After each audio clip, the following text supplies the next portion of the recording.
চুক্তি ভঙ্গ করে তাদেরকে যে হত্যা করতেছে ইসরায়েল ইহুদি। আমরা শুধু নেতানিয়াহু হবে না, ডোনাল্ড ট্রাম্প ভারতের মোদি এদেরকে সতর্ক করে বলবো, আজকে মুসলিম বিরোধী তাদেরকে যে সাহায্য সহযোগিতা করা হচ্ছে আমরা এদের প্রতিবাদ জানাই। আমরা মুসলিম হয়ে আমরা সকল মুসলমান বাংলাদেশের পক্ষ থেকে তাদেরকে বলবো, আমাদের মুসলমানের ইতিহাস রক্ত দেওয়ার ইতিহাস। আমরা রক্ত দিতে আমরা শাহাদত বরণ করতে ভয় করি না। তোমরা আমাদের সাথে শাহাদত বরণ করলা, আমরা শাহাদতের তামান্না নিয়েই মাঠে এসেছি। তোমরা আমাদের সাথে চুক্তিবদ্ধ চুক্তি ভঙ্গ করেছ। শুনে রাখো, চুক্তি ভঙ্গ করার পরে ইসলামের বিজয় এসেছে ইনশাআল্লাহ, ইনশাআল্লাহ। এরপরে এই রোজার ভিতরে ইনশাআল্লাহ আমাদের বিজয় আসবে, আমাদের ফিলিস্তিন মুক্তি হবে, ইসরায়েল পরাজয় বরণ করবে। সুতরাং সমস্ত বিশ্ব মুসলিমদেরকে বলি, মুসলিম নেতারা তোমরা ক্ষমতার লোভ ভুলে গিয়ে মুসলমানদের দিকে তাকিয়ে এক ঐক্য হয়ে মার্কিন প্রেসিডেন্ট ডোনাল্ড ট্রাম্প, নেতানিয়াহু, দিল্লির মুদি কষাই এদের বিরুদ্ধে অ্যাকশন নাও।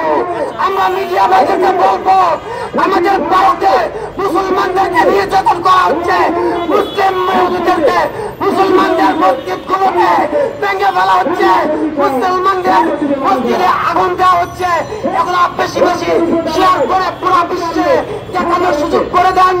আমরা মুসলমানরা এখনো জীবিত আছি, আমাদের ইতিহাস রক্ত দেওয়ার ইতিহাস, আমরা রক্ত দিব, জীবন দিব।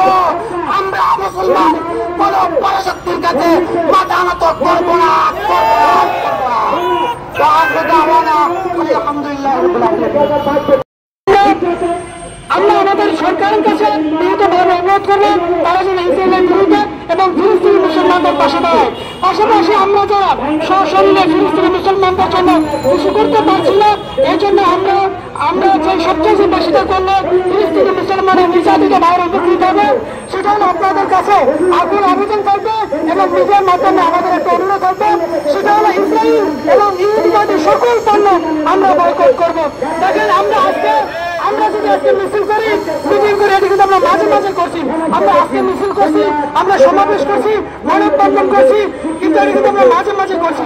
কিন্তু আমরা যদি চাই আমাদের নিত্য প্রয়োজনীয় জিনিস, আমাদের ব্যবহৃত জিনিস, এটা যদি আমরা প্রতিদিন আমরা ইসরায়েলি পণ্য বয়কট করি, ইহুদিদের পণ্য বয়কট করি, এদিকে হচ্ছে ফিলিস্তিনি মুসলমান উপকৃত হবে। কারণ আমরা জানি যে এখন বিশ্ব যে যাই করুক না কেন সবকিছুর উৎস কিন্তু টাকা।